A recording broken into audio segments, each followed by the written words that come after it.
St. Bernardines, we believe that open communication between school and our 21st century families is vital to student success and growth. In response to parent survey data, St. Bernardines is evolving the way of communicating student learning progress.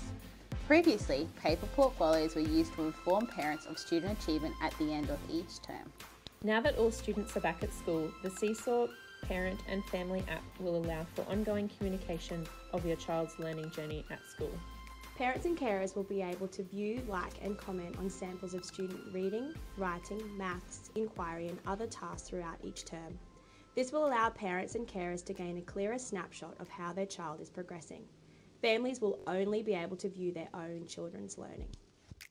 Your child's class teacher is organising an email through Seesaw with your login information.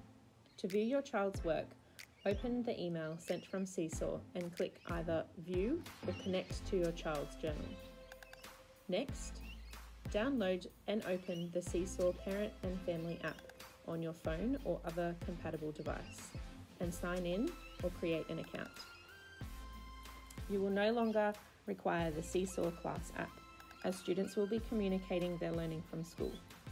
If you have more than one child, you will receive one email per child. Click View your child's journal in each email from Seesaw. This will automatically add their journal to the Family app. From here, you'll be able to view, like, and comment on your child's work. If you have any further questions, please contact your child's teacher. We look forward to working in partnership and sharing this Seesaw journey with you.